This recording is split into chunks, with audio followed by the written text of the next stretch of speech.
Hello, everyone, and a very warm welcome to Revsportz. Today, we turn our focus to a sport that combines elegance and athleticism, and that's an equestrian sport. But when we think of an equestrian sport, what comes to your mind? Show jumping, racing, all of these things. But there's another discipline that requires incredible precision, control, and artistry. Dressage, often known as horse ballet, it's about perfect harmony between rider and horse. Mastering it takes years of dedication. One Indian athlete has not only mastered it, but has also elevated India's presence in the sport on the global stage. From training in Germany to becoming the country's first ever dressage rider at the Olympics and FEI World Championships, he played a crucial role in securing a historic Asian Games team gold and an individual bronze in the event for the nation. Joining me today is none other than Arjuna Awardee Anush Agarwalla. Anush, welcome. It's great to have you with us. Thank you for having me. It's an honor to be here. Let's start by talking about your incredible journey. What inspired you to take up dressage, and how has the experience been so far? I got introduced to the sport at a very early age through my parents. I do not come from a typical horse family that you would normally see, most Europeans who are riding at a high level. And always from a very young age, I was always into, animals, always wanted to be around animals. And when my parents introduced me to the sport of dressage, that's when, my parents realized I just wanted to be around. I just loved being around horses, just being in this kind of environment. And as slowly as I got older, I started taking lessons, and that's how slowly and gradually the spark rise within me. And I remember very clearly, watching to the 2012 London Olympic Games from home.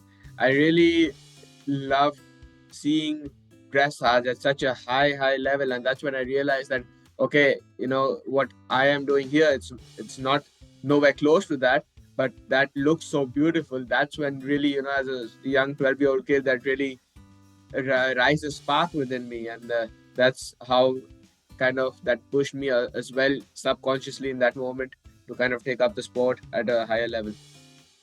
Okay, that's an incredible story. You've been doing this for long now, Anush. You made history as India's first ever dressage rider in the Olympics. What was it to realize this achievement? And can you walk us through the experience of competing at such a high level in such a grand stage? The Olympics has always been a childhood dream for me. And Olympics is the pinnacle of the sport. It does not get much bigger. It's the biggest stage. You're riding against the best of the best. So yeah, there's no better stage. And being the first ever Olympian from India in the sport of dressage just made it very, very special as well. And yeah, I mean, I can now proudly say for the rest of my life that I was an Olympian, and I think the kind of the everybody, I know that when I was at Olympics, seeing the kind of people around me, I know that everybody here has sacrificed so much, worked so hard to be where they are, and just to have that tag with me that I'm an Olympian is just a great feeling, and yeah, it's just a childhood dream fulfilled not only for me but also for my parents. And also I believe that I what also makes me very happy is that I know that this was a big achievement for India, and I hope that this plays a small role in yeah, the equestrian development movement that we require in India. Definitely, we hope that as well. I mean, unfortunately, things didn't go well as planned in the eventual event. How did you process the result, and what were your thoughts and emotions after the event? I mean, first of all, I things did not I did, let's say I did not perform as well that I had imagined. But I mean, that is sport at the end of the day. I analyzed my mistakes. Of course, you are a little frustrated, you are disappointed in your achievements, but then also, I look back, and it is also important to kind of not only just see the negatives in it but also to see the positives in it. And you know uh, being 7 years ago, I was nowhere. I was at the lowest level there was. And 7 years later, I had kind of fulfilled my Olympic dream. So, I mean, of course, I was very disappointed with my result. But at the same time, I was also very proud of myself and of my horse. And what we've achieved together in, let's say, 7 years is really not that long in equestrian. And I was just, I took it kind of like it only motivated me because on the one hand it proved to me what I achieved through my hard work. On the second hand, it showed me what, like, how far I still am from what I want to be. And it just, you know, made a, like, gave me a push, because now I know that I was at this stage, like I was kind of close but still very far. So that just pushes me to yeah, get better and hopefully have a better result at the next Olympics. So we are already preparing for the next and the next, I believe. I Yeah, mean, for sure. what was your family's reaction to your journey? I mean, the performance at Olympics. You must have been heartbroken. How was your family comforting you in that way? No, I mean, there was no comforting so as such. I mean, my family, they supported me throughout. Without the support, I would also not be here where I am. And there's no comforting, my parents, they are not. I mean, the reality is the reality. They would not come to me and tell me stuff like, you don't worry, you did great, this, that, because that's not true. I mean, I did have a few mistakes and the performance was less than expected. But at the same time, I know that they were very proud of me because they've seen the kind of sacrifices not only we've made together as a family, the kind of work I've put in over the years. And yeah, I mean, like I said, Rome was not built in a day. It takes years, and I mean, I was only 24 years during the Olympics, so I'm very proud, let's say, lucky to say that I have the rest of my life in front of me, and goals big enough, and also enough time, and also endless support from my family. So that's all I need to achieve my goals. Definitely, definitely. This dream of going on to becoming an Olympian from a hobby, choosing riding as a hobby, what kind of challenges you faced in your equestrian journey? If you could put a spotlight on that. I mean, I think one of the major challenges was that the real training that I could go through was only when I shifted abroad. Equation is not that well developed in India. It is a very, let's say, it's a work under progress, especially if you compare it with the likes of, let's say, cricket or hockey, etc. We just have way more opportunities to train in India itself. And I mean, between 2017 when I shifted abroad and right now, there have been a lot of improvements, which I'm very, very, happy to see. But still, as a country, we are still quite far off from the likes of Europe in the sport. And I think, um, but I do think that, the successes at Asian Games and at Olympics, it has provided a new spark, especially to the youth of our country. Because I think it proved to them that these goals, Olympics, Asian Games, these are not too far away. I mean, they now seen somebody, from similar background from India go there and achieve their goals. So I think this provides also a huge push to them to kind of believe in themselves and achieve the goals as well. So I do think that India will undergo major, major improvements within the coming years. And also, I'm 100% sure that India will one day be a major powerhouse in the sport of dressage. Definitely, we hope that as well. And you have been taking the lead on this. If I may ask, how has the game evolved? If I say in particular to in being it in India, how has the game evolved over the years? And given now you being a Olympian, has that impacted new players taking up the sport? Have you interacted with those? How has it been? The game has evolved a lot. I mean, if you look at let's say, if we just look at pure statistics, right? So 2018, India did not even have a team at the 2018 Asian Games. Not even a team, not even a single athlete in the sport of dressage. And 4 years or 5 years later, at the 2023 Asian Games, we did not just have a team, we had a gold medal winning team. And on top of that, an individual medal as well. So that just shows major improvement in just 4 years of time. I mean, we never had an Olympian in dressage, and now we do. So that just shows that India is getting better in the sport. But success is not something you get overnight, and that is what we have to realize as well. It's not that, for example, now if people go outside, like abroad, to train and they work hard, that in 2 years they'll get results. That's not how it works, because if it was that easy, then everybody would be Olympic champions.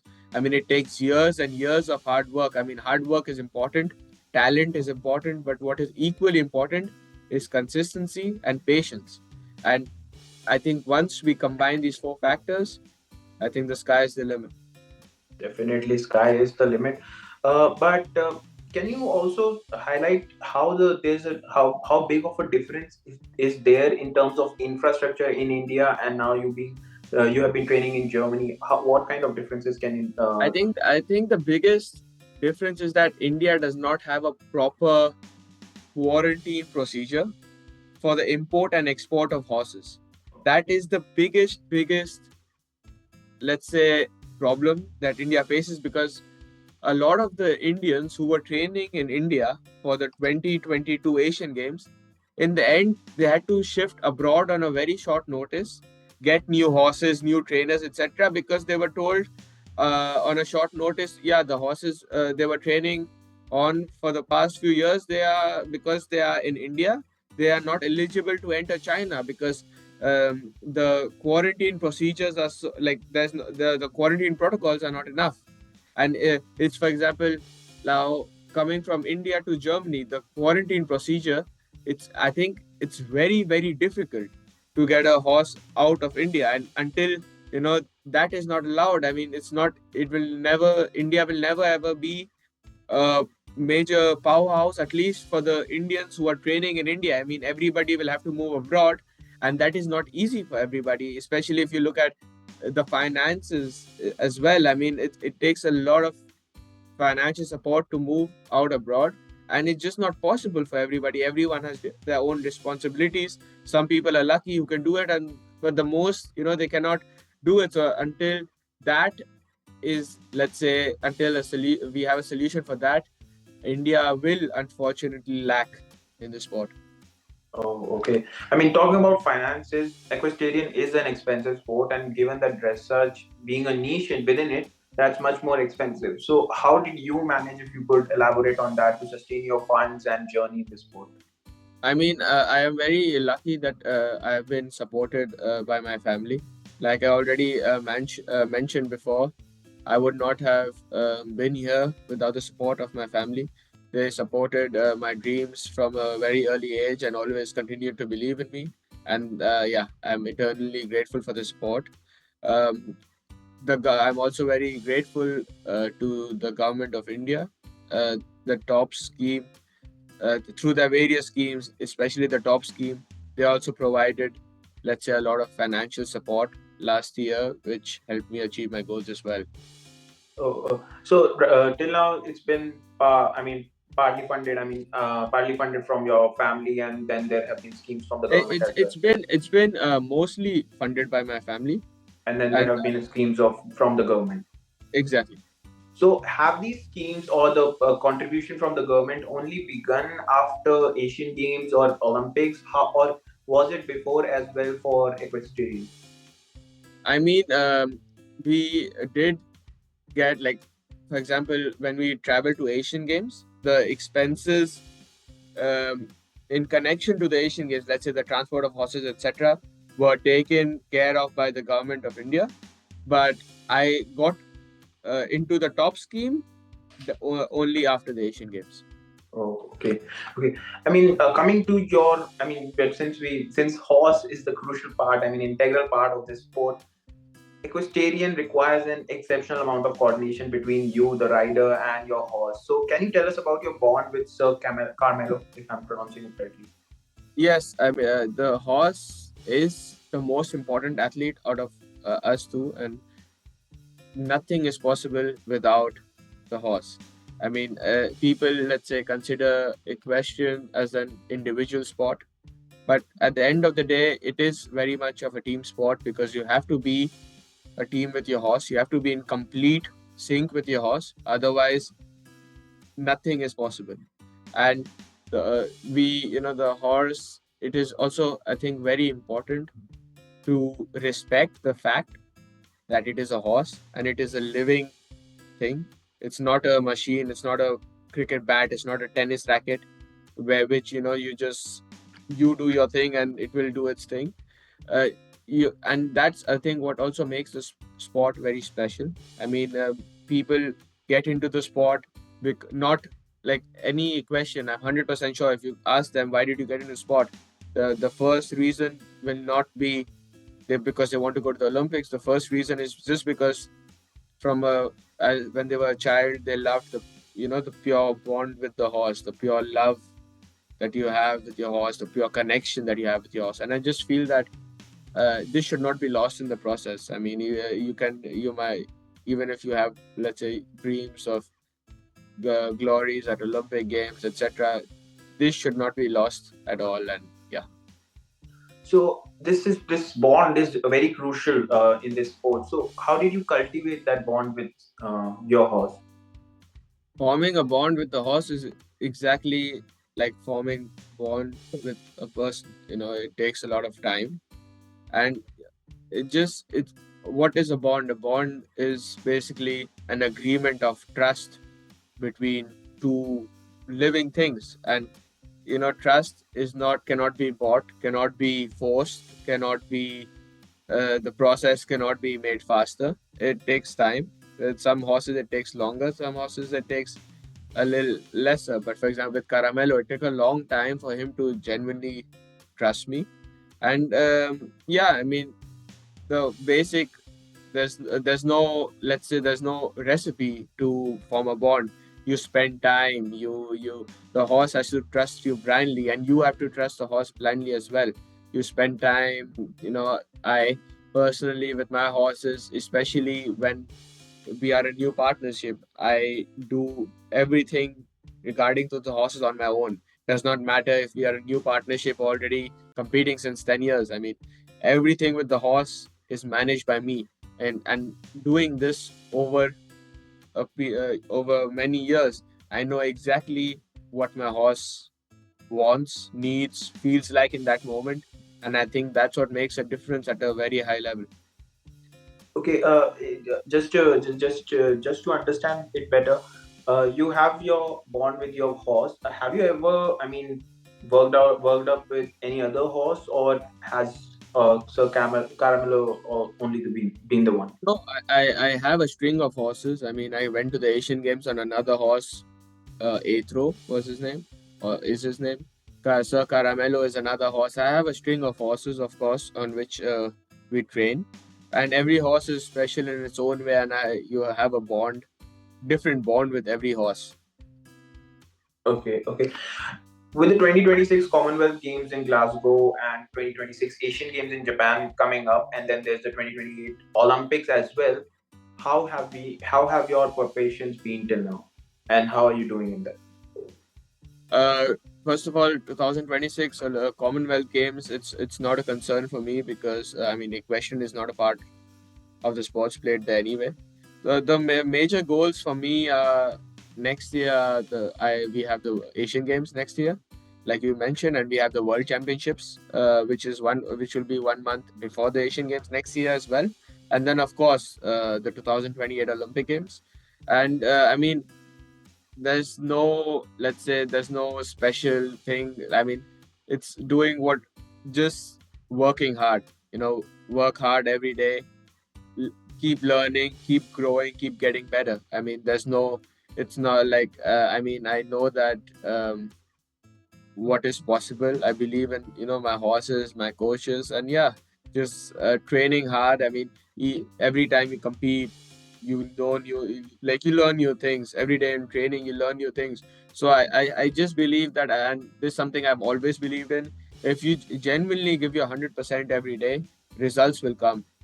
Some people might get results a little earlier than others.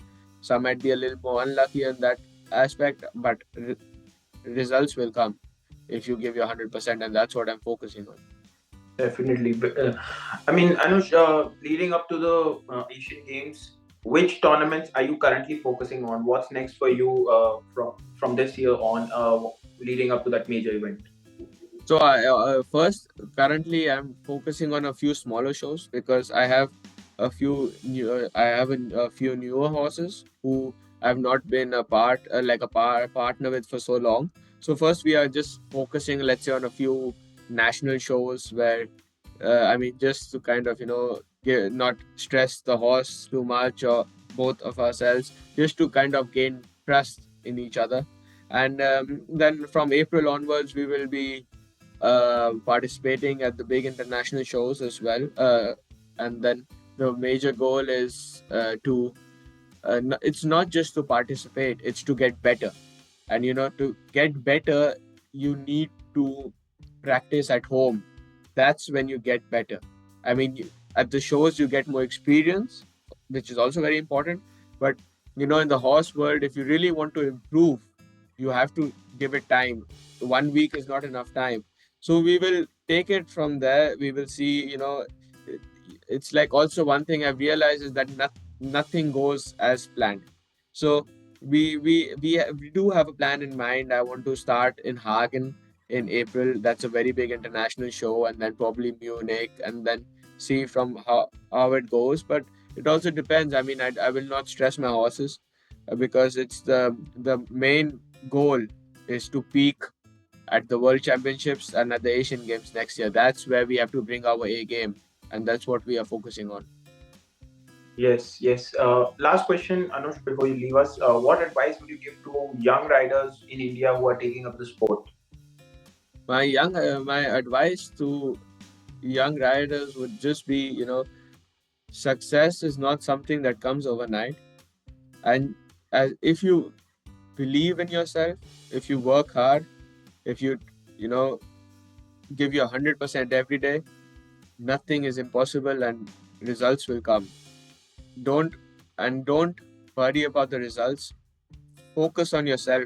And also one thing, especially in this sport, is that my this is something that my coach taught me from the beginning and tells me every day.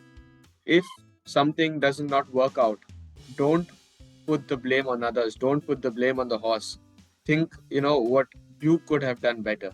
Always be self-critical, but at the same time, also just enjoy the sport. Don't think too much about Olympics, Asian Games. Everything will come. Just focus on yourself, focusing on getting better and being the best version you can be, and the rest will come. That's definitely a great advice. I mean, while still being a niche sport, dressage in India hopefully becomes more structured, and with increased grassroots participation, we'll get better facilities. If nurtured well, India could become a serious contender, I hope, in international dressage competitions. And we have Anush for that, who has been leading India's charge on the Olympic stage and every other world stage. So, thank you, Anush, for joining us today. It was pleasure having you on our show, and thank you everyone for watching. Thank you.